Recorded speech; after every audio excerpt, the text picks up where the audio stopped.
I think the CISO needs to be responsible for bringing the right teams together, having the right skills in the room, and importantly, ensuring that there is not an us versus them mentality on either side of the fence, and that fence being the fence that divides the OT environment from the IT environment. This is KVCast. Are they completely As a cybersecure? primary target for ransomware campaigns, Is as security and testing and performance and scalability. risk and compliance, We can actually automate that. take that data and use it. Joining me today is Dean Frye, Solutions Architect from the Nozomi Networks. And today we're discussing IT, IoT, and OT security as a business continuity problem. So Dean, thanks for joining and welcome. Thank you, Carissa. Okay, so Dean, I really want to talk quickly maybe about interruptions that perhaps are caused by IT or OT, which can therefore derail a business, which we have seen in recent times. So I'm keen to get your thoughts on this. Absolutely. So I suppose the easy but somewhat boring way for me to answer that question would be to talk about Colonial Pipeline or refer back to the CrowdStrike incident a couple of months ago. Indeed, had that CrowdStrike incident been a manifestation of an inability to detect a campaign, the outcome could likely have been the same. As it turned out, it was a failure of a primary control itself. But, the unavailability of process control and process instrumentation can manifest itself really, really quickly. And it actually doesn't matter whether the trigger was cyber or not. As a backyard chook breeder, I'm not necessarily particularly fond of factory farming of chickens, but the reality is that that's an important protein source for a lot of Australians. Now, you would think that as long as chooks have food and water, they're pretty much good to go. But actually, the stocking density is so high in those sheds that a failure of temperature sensors, ventilation controls, the power monitoring of the extraction fans, and all of these things mean that if the correct ventilation and temperature is not maintained in those sheds, chickens die very, very quickly because the temperature increases very, very quickly. And chickens are an animal that has quite a low difficulty regulating body temperature. For the pescatarians that enjoy their farmed salmon from Macquarie Harbour in Tasmania, that industry operates on a fairly thin social license. And one of the important elements there is to make sure that feed is not leaving the holding pens and falling to the floor of the harbour. Well, that system is controlled by technology, small data centres really residing on floating barges and controllers and light sensors that look at how far the feed is falling through the pen before the fish consume it. So, again, another example of where if the process control instrumentation cycle breaks down and the feeding cannot be controlled very quickly, you've got an environmental incident that can threaten the viability of the whole business. You can go on and on. We had a specific example recently in South Australia in the beef industry, steers, so male cattle, year or two old.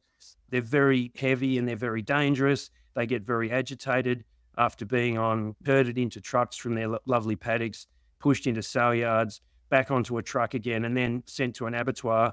They have to be penned very quickly. A worker has got to be able to scan a barcode in the ear if the receiving controller for that data is unavailable. In this particular case, the session was constantly restarting and the process was unreliable. Humans have to intervene, and the last thing you need is, humans in a pen with an angry 600 or 700 kilo animal. So those are sort of three different examples in the food industry of how quickly safety, availability, and even business viability issues can manifest and derail businesses. So I have to ask more of perhaps a rudimentary question. Would you say that people, meaning the community, everyday people that we walk past in the street, just assume that things just work? And then when they don't work, it's complete chaos that then gets unlocked. So we saw that, of course, in the CrowdStrike incident, how quickly it was a domino effect on how much people were impacted. What do you think that people perhaps oversee when it comes to business continuity? Well, you mentioned CrowdStrike again. The number of single points of failure that we've got and the fragility of some environments probably is a reflection upon that.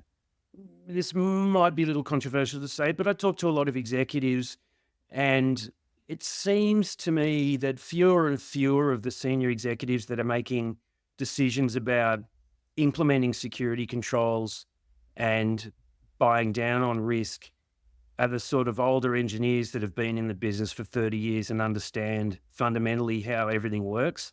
They tend to be more MBA types that are sure brilliant business analysts and businessmen, but just don't necessarily understand what keeps the business ticking over day after day, and perhaps they're less able to quantify and fully understand the manifestations that might occur if a cyber breach interrupts a part of an intrinsic part of the business. Okay, that is a very interesting observation. So, okay, I want to get into this a little bit more. I mean, you make a great point. So that's like me, you said before you do like farming for like chickens and stuff. That's like me trying to advise you on how to do that effectively from what I'm hearing from what you're saying in terms of drawing a parallel. So I take your point around some of perhaps people a little bit old hat in terms of the executives, but what do we do to what do we do from now to ensure that these executives are equipped to understand the landscape to prevent some of these things from happening? Now, an obvious answer could be, well, we're going to wait until these people move on, they retire, we fire them. But again, what is it that perhaps a CISO or security, executive could perhaps start to relay in terms of getting these people to really understand what they're dealing with? Well, I think they've got to build a quorum, that a group of stakeholders that brings an intersection of technical and critical thinking with business acumen. In my line of work, we typically deal with a varied set of stakeholders. Every organization has risk and compliance people. They've got some information security cyber guys that typically only understand the carpeted side of the business, not the concrete floor side of the business, if I can refer to it in that way. You've got the systems owners, the guy that is responsible for the electricity system or the water system or the cotton baling plant, that understands how all that stuff works, but has no idea about corporate risk frameworks, no idea about information security, no idea about network operations and continuity. So I think the CISO needs to be responsible for bringing the right teams together, having the right skills in the room, and importantly, ensuring that there is not an us versus them mentality on either side of the fence, and that fence being the fence that divides the OT environment from the IT environment. Where do you think the us versus them mentality stems from?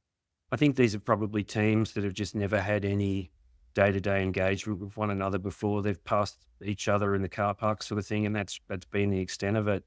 And they don't understand one another's world.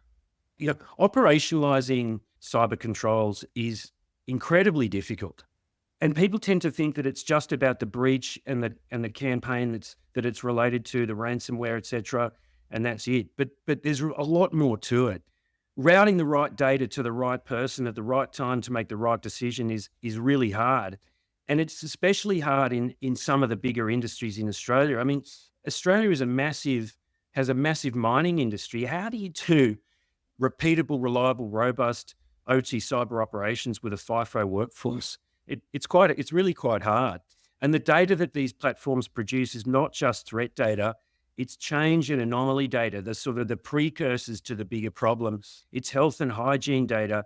It's giving the platform owners, the CISO and the other stakeholders information about risks and quantifying those risks and giving them data that they can use to make decisions about whether or not they remediate this risk or other, and work through scenarios that could actually exploit those risks and result in an unfolding OT cyber catastrophe.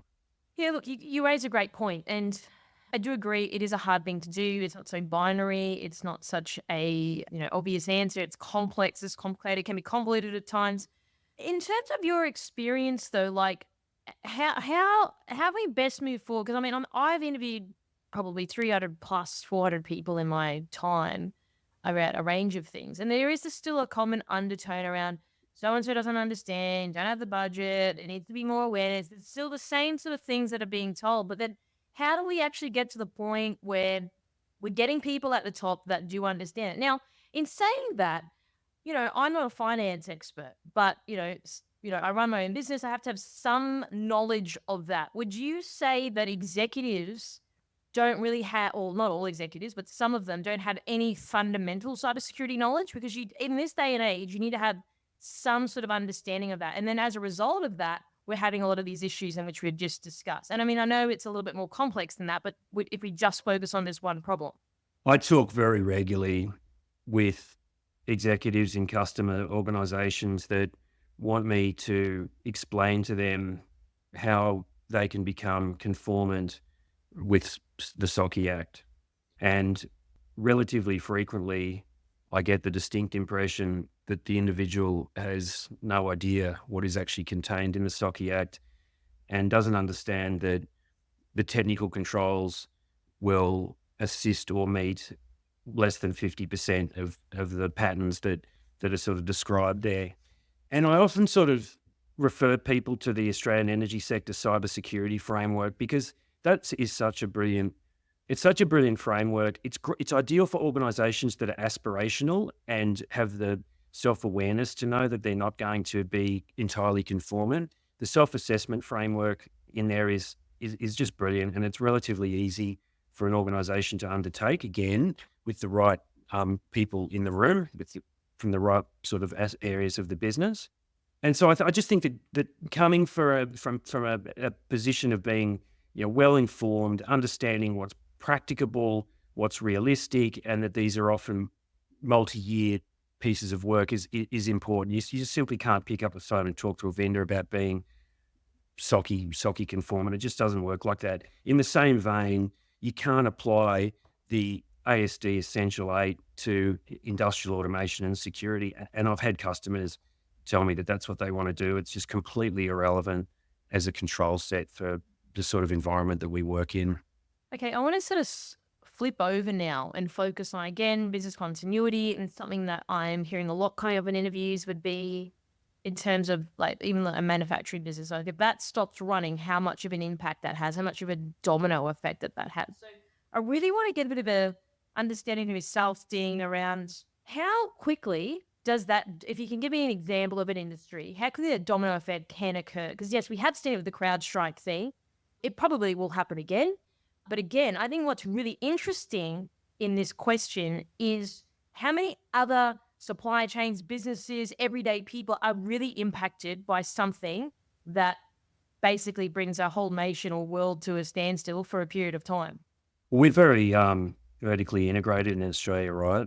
And organisations tend to try to manage that third-party supplier risk through third-party threat and risk assessments and so on and so forth. Some of the TRAs that come across my desk are too generic and don't really address the sort of consumption model, certainly in terms of cyber controls, if they're pushing a TRA our way to assess us as a vendor. Of course, the huge part in supply chain risk really is cloud and how dependent we're increasingly becoming on cloud. A lot of organizations simply don't have an OT cloud strategy, and they too quickly write off cloud consumption for OT, and this is a huge mistake. So often I go into environments where the compute that runs the industrial system is covered in an inch of dust. The switches are 15 years old and haven't been patched. And these organizations are thinking that cloud is in some way, shape or form a risk to their business. Arguably, it's going to be cheaper, faster, more reliable, more secure and more robust. Many of these sites, you can, if you were to slap a Telstra logo on the side of the ute and put a Telstra shirt on, you'd walk in there unchallenged. They don't even have physical or protective security in the environments that are running hosting the on-premise process control software. So, customers need to start thinking about cloud seriously, and I think that's a good example of where some improvements could be made. Okay, so a couple of interesting things that I'm really curious to know. You said a couple of TRAs that come across your desk. You said they're a bit generic. What does generic look like in your eyes? Oh, using the same threat and risk assessment for your OT security control vendor like Nozomi as you do for your supplier of earth-moving equipment, or a TRA that is really written around the risks associated with enterprise software, not cloud consumption software. And then you also mentioned before, you need to, customers need to start thinking about cloud seriously. I mean, I've spoken to a lot of the hyperscalers or major cloud providers. Would you say that people are thinking about it seriously though? And to define seriously from your perspective as well. I'm talking about SCADA operations, process control operations, and these sorts of things. These are still 90+% on-premise. They're not cloud delivered and not cloud instrumented at all. Okay, so then taking that point of view and that example in terms of OT stuff, how can people start to think a bit more seriously about this to move away from the on-prem model, would you say? Well, they've got to deal with the OEMs. I mean, the OEMs in OT have got a lot more clout than they do in other industries. When you go to Rockwell, Honeywell, Schneider, and you embed their technology in your business, it's not like buying a Toyota and you simply visit the dealer once every year for a service. It's a very much closer, tighter relationship. And those vendors have all got strategies to help these customers embrace the advantages of cloud that do very much front and center include the security and privacy benefits of it. So the discussion really, I think, starts with their suppliers. And the security, I should also say that OT security for many years has been really an overlay. So technologies and companies like Nozomi have been going into what you might term a brownfield site and lay a set of controls down on an existing network in a passive way. And it's still a very, very valid and viable approach. But the alliances are getting deeper and more technical. The security industry in the past have had alliances that tended to be what you might term meet in the foyer or meet at the sim. In other words, you deploy 2 or 3 different technologies together and they all make each other work a little bit better, but they don't fundamentally operate as one. These alliances are changing and we're building much deeper and more technical integrations with some of these OT platforms to help everything work a little more seamlessly and allow us to see more of the data that we want earlier on. And just find this example a little bit more. Why do people perhaps apprehensive around the cloud? Is it just we've always done it this way? It's too hard basket, don't have the funds, don't know how to do it, don't have time to do it. What are sort of some of the reservations people have, would you say? Oh, look, I'm probably not the best person to address that question, but it's doubtless all of the above, and dollars are a big part of that, I'm sure. OT assets are not like IT assets. You dispose of your phone after 3 years, your laptop, etc. In the industrial automation world, the life cycle of these assets is more like 25 years, and they sweat them quite hard, well beyond end of support. I don't think anybody listening to this podcast is probably listening to it on a PC that is out of support and no longer patchable. But in the process control world, it's very, very, very common for the network layer, the compute layer, and indeed the automation and process control layer to all have elements that are years and years and years end of sale and end of support. And the reason for that is all financially driven. And I've heard as well, some of these controllers that are obviously very manual, not on the internet, which makes sense from a physical security point of view, but then also that they cost a lot of money as well. I've heard $25-30 million or something like that. I mean, you would probably know more than I would, but I've heard that a bit in interviews as well. They're expensive and and a refresh of them is a difficult design exercise. But you make a comment about them not being on the internet. Too often, the organization will think that they're air-gapped when they're actually not. Now, it would be rare for something like a PLC to be on the internet, but it's relatively common for something talking to a PLC to be either exposed to the internet or talking out to the internet. And indeed, that's one of the things that we help customers improve upon. Network segmentation is the simplest, cheapest, and most effective primary control in OT cybersecurity. And so if you can't get that right, then you're opening yourself up for problems. Okay, this is interesting. Okay, I want to talk about it a little bit more. Would you say that in terms of network segmentation, would you say that people are just not even doing this at all in terms of it's the cheapest, easiest, most fundamental way to improve your security posture?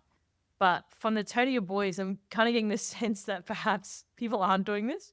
A lot of them don't. I mean, there's a reference architecture which is relevant for some industries called the Purdue or PIRA model. That tends, as an example, to be very well followed in the electricity industry, just as an example. But in many other industrial environments, they just simply don't segment, or the segmentations are ad hoc, or the segmentations are in place, but the access control rules between those segments are a little bit weak, or they're not what they think they are. Change and drift is inevitable in any environment, and what was designed 10 years ago may not be reflected in today's reality.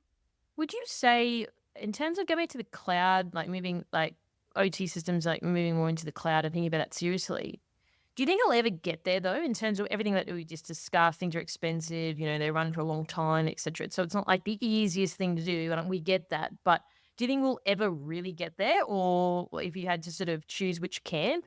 We won't get there ever, probably in entirety, but we can get there partially. But you can start by deploying cyber controls, cloud-based delivery of cyber controls. Retain all of the process control on premise, but just put a cloud-based wrapper over the top of it, to bring those controls together. As you would be aware, a lot of these API to API, cloud to cloud integrations ship data that's available essentially for free, bring it together into one console where you can start to build metrics and gain awareness around the cyber posture of the process control environment, give yourself a degree of assurance that the controls that you believe are in place are actually in place, and they're also fully implemented. Too often there'll be a control that's only 80% deployed. There'll be a submarine asset that's popped up and it doesn't have the endpoint EDR on it, for example. So getting rid of those holes is meaningful in terms of risk drawdown. So speaking of assurance, going back to your point around, controls, etc., not being air gapped, people thinking that they are, how does that conversation sort of go? And what happens next? You've got to know what's on your network. You can't make decisions in the event of a breach without context. So you need to know what's on the network, what its function is, what it needs to talk to, and that really gets to that segmentation discussion. Who do its friends need to be, and how do I keep the enemies away from it? Ultimately, all of that context is going to reduce the cost and scope of disruption should a cyber incident occur, and it's going to allow businesses to make the decision about whether or not to pull up the drawbridge much more quickly. A lot of organizations think that they can just separate, rip the blue cables out of the firewalls and separate the industrial part of the business from the IT part of the business. And some customers can do that, and they know the impact. They've looked at that exercise and they've planned for it. Others haven't, and they don't understand that actually reconnecting everything is often much more complicated than the mopping up of the cyber breach that caused the whole thing in the first place. So would you say, in your experience, companies don't really know what's on their network? I think I know the answer to that, but I'm just really want to hear your thoughts. No, they don't. They just don't. They don't. It's not only knowing what the assets are, it's understanding the software risks that the vulnerabilities on those assets bring into the environment. When you look at the IT side of the business, larger organizations will typically have a CMDB, and they'll have asset data and other bits of data in that environment. And typically it's 70, 80, 90% accurate and current. But when you get into the industrial side of the business, that very, very rarely exists. It's often quite hard to get that data together. Boring pragmatics like the fact that there are going to be unmanaged devices in the process control environment are examples of what makes that hard. So they don't know what the assets are. They therefore can't quantify the vulnerability risk. And if they don't understand the normal communication patterns of those devices, they really just don't know what's going on. And all of that means that when there is a breach or a suspected breach, and let's be honest, breaches are actually very rare in Australia in industrial control environments, but when there's even a suspected breach, the context is just not available to help people make quick, fast, informed and accurate decisions as to whether or not we can continue operating, or whether or not there needs to be a planned shutdown or some form of remediation to reduce the potential blast radius of the problem. Okay, this is interesting. So in terms of, as you know, people say, well, You can't protect what you can't see. Okay, well, we understand that. But would you say, and I know you've sort of spoken on that a little bit more, would you say people are sort of perhaps hoping that something doesn't happen? Do you think there's a little bit of that going on in there? And I know that sounds really sort of, airy fairy, but I think that from what you're saying, it does feel like a rudimentary thing that people should do. And I know it's not as easy when looking at like OT side of things, but do you think there's a little bit of, well, hopefully it doesn't kind of, nothing happens? Hasn't happened in the past. The sun's still shining today, so why is it going to suddenly occur now? There's a bit of that. There's probably a bit of, oh my God, if I actually knew all the problems that were underneath me, I'd have to do something about it. And so I'm better off being blissfully ignorant. The cost is a huge issue. If we talk about critical infrastructure, the water that gets delivered and the sewer that gets removed in major capital cities is done in a very reliable and robust way. And indeed, we protect a number of those environments. But you step outside into the rural and regional areas, a lot of this is done by councils. These guys are still absolutely smashed repairing roads from the floods 2 years ago. The idea that they've got money to do an OT cyber risk assessment on their fresh water network, their water supply network, or their wastewater network is just fanciful. So there's always cost pressures. And that's part of the reason why, as a security vendor, Nozomi needs to deliver more benefits to more people. We've got to provide cyber data to the information security team, and we've got to prevent threats landing and expanding, of course. But we've got to supply some telemetry data and some metrics to the OT systems owners. We've got to supply some troubleshooting data, some reliability and some optimization data to the network operations team. And we've got to roll all of that up in some way that's really easy to consume for the risk and compliance stakeholders. So as a vendor, we're mindful of the fact that we've got to provide value to a lot of different teams to justify these processes and to grease the projects, make them easy, to deliver, knowing that there are typically one or more resistant parties or parties that are just pushed into a slightly uncomfortable area because they don't know much about cyber. So Dean, you raised a great point, and I want to get into the telemetry side of things. But before I do, you raised a good point around these guys are slammed, like the council workers, for example, or the councils in general. They're fixing roads, etc. Would you say that in terms of the network and, having visibility of your network, for example, that feels in their eyes like an invisible problem, as opposed to, well, if when I drive home from work, I can see the road's broken, I need to fix that first. Do you think sometimes, as much as being in IT, like, of course, these things are really important, but in their eyes, it's like, well, the physical road doesn't even work. So I really need to focus on that in terms of a priority. No, I think that's right. And quite often, if you talk specifically about councils and water supply, the council will be using a third-party contractor to program and run those water systems quite often. So they don't even have the skills on staff.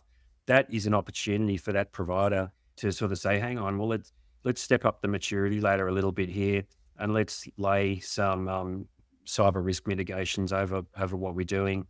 And so I guess it's an opportunity for those service providers and partners. So now I want to flip over onto the telemetry side of things. Now, I was historically a security reporting analyst, so I'm quite familiar with, reporting on telemetry, for example, and all other different facets of cybersecurity. And then you also said that by doing this demonstrates value from like a vendor perspective on people, like, just you said before, like budgets, money is always an issue, and I understand that. So obviously having the right reporting and telemetry to justify, hey, like, why are you paying us this money, for example. Give me an example of what good reporting telemetry, even from a Nozomi perspective, looks like in your eyes. If I'm responsible for network operations, I want to know about devices that have joined the network. I want that number typically to be 0 on my critical segments.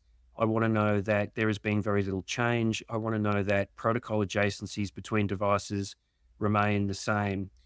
If I'm a process control owner, I may be concerned about critical temperatures or pressures or things that are abnormal, process tags that step way out of whack based on historical data. A lot of that stuff will pop up on the HMI, but as a cyber platform, we can bring some of that data together and put the network and cyber risk context together with the process control risk. If I am responsible for the security operations team, the people, the security operations function, I don't necessarily care about the details of individual events or activities or alerts in the system, but I want to know about dwell time. How long is it taking the team to review an alert or a piece of data and close it off? I want to know potentially about the performance of vulnerability remediation. I might want to know about, I might accept that it is impossible to remediate all vulnerabilities, and I'm not going to look at the big numbers around vulnerability instances, but I might want to know about those that are actually exploitable. In other words, they're not just university theoretical research projects. There's a known exploit in the wild. I might want to know about systems that have a safety aspect to them, a human safety criticality, and the vulnerabilities on those. So I might want to cut and shut all of that data up so that I can make decisions without worrying about all the details. So those are some examples of different sort of data points that different roles in the organization might want to be receiving.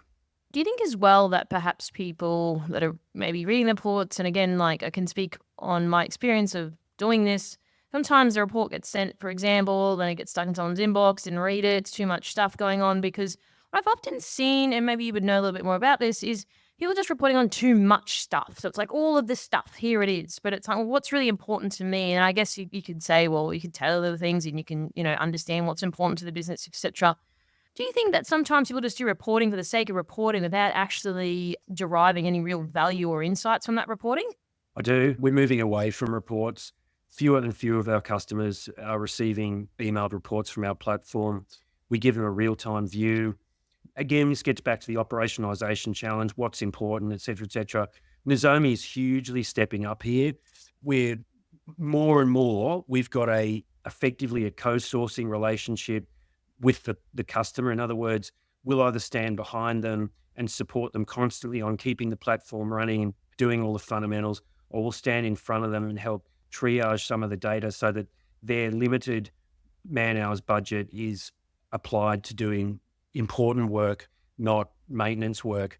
Quite often I'll ask customers to be realistic about their budget, and that's not a dollar budget, it's their FTE budget. Because if you want to deploy the Nozomi platform, for instance, and you say, I've got one full-time equivalent, we'll set the platform up very, very, very differently to if you say, I've got 2 hours per week that can be allocated to this.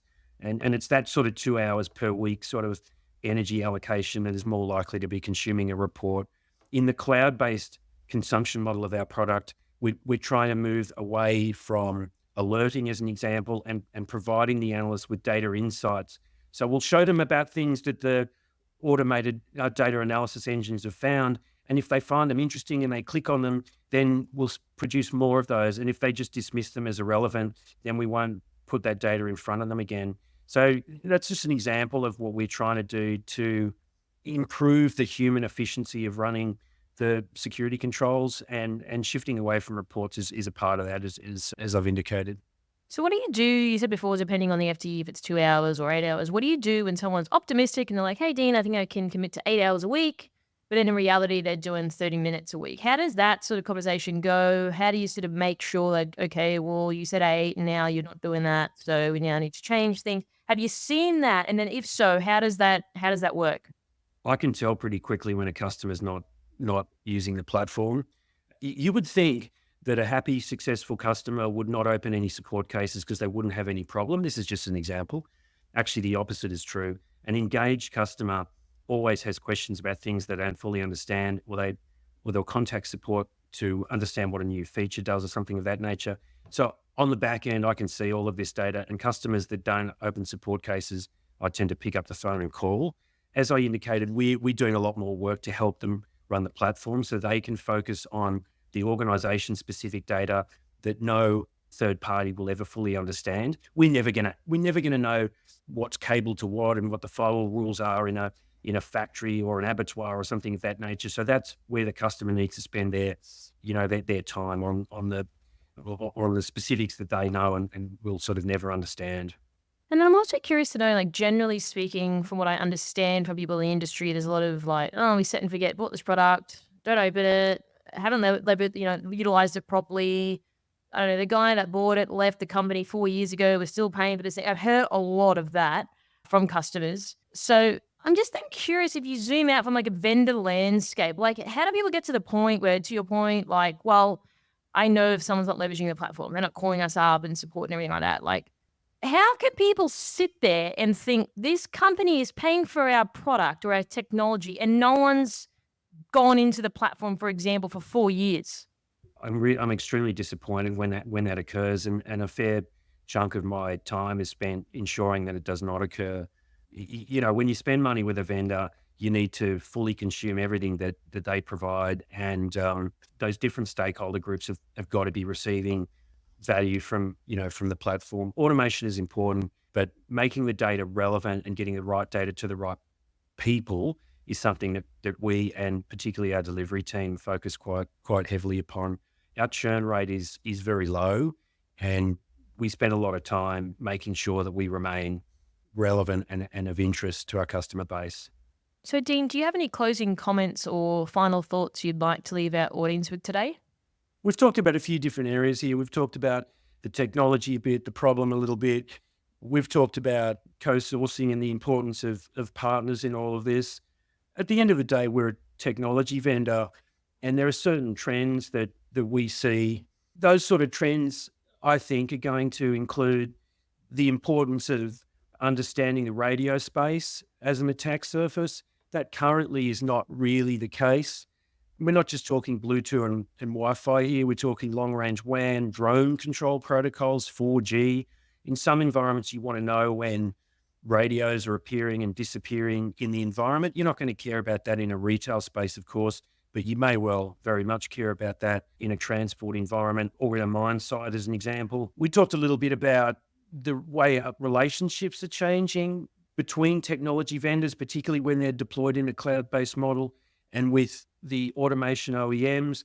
I think we're going to see a lot more embedded security controls on devices like PLCs and the like, to allow them to extract telemetry from very close to the absolute core of the industrial automation environment. And I think as well, there's an argument for some active intervention. To date, it's been extremely rare for any sort of active blocking or intervention to occur in an industrial network. I think that possibly will change. It's obviously been commonplace in the IT side of the business for 30 plus years. It's almost non-existent in the OT side. And I think we're going to see that change, not quickly, but I think we will see that change very soon.